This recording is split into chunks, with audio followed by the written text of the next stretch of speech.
I want to take a moment to talk about something that is so unbelievably dangerous, and it's attachment.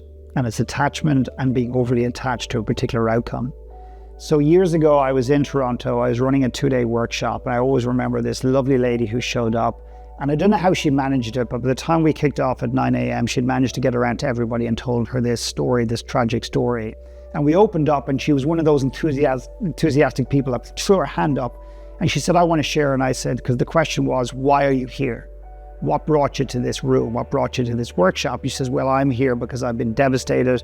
My husband cheated on me in the most horrific way, and my life is just torn apart. And she's looking around, and everyone's validating, and everyone's nodding, and I'm thinking, shit, everyone here knows the story except for me. And she continues, and she stopped, and I said, that's assuming, of course, she didn't see it coming. She goes, oh my God, she said, that's an outrageous thought. She said, no, I didn't see any of this coming. I just didn't believe her. And I looked at her, and I decided to take a risk. And I said, well, a risk based on what I was feeling, what I was witnessing. And I looked at her and I said, I don't believe you. And she looked astounded. And she said, you don't believe what? I said, I don't believe you didn't see this coming because you're way too smart. And in my opinion, way too intuitive not to have seen some sign. And then she started to kind of almost vibrate very subtly. She was shaking. And I said, what are you feeling right now? She says, nothing. Nothing. I'm not feeling anything right now. She was just vibrating with anger, and the anger was directed at me, which is not unusual when you challenge somebody. And that is my job. I love supporting people, but my job on occasion is also to challenge the bullshit narratives that we're telling ourselves, because those bullshit narratives validate a story that's actually holding us back. And my job is to actually ruthlessly go after that to help people. And I said, let's just assume for a moment you are angry, and you are angry at me, but let's just name that anger, let it just slide away. Tell me what's coming beyond that. What's beyond the anger? I said, because I just don't buy the story. And she literally just stopped vibrating. Her head went down. It felt like 20 minutes. It was probably a couple of minutes. And as she lifted her head, the mascara was pouring down her face with the tears. And she said to me, looked me straight in the eyes, and she said, I knew it the day I met him, and I knew the day I walked down the aisle. And at this point, every judgmental face that was facing me in the room going, you're such an asshole, leave her alone, just went straight to her and just went, whoa, where did that come from?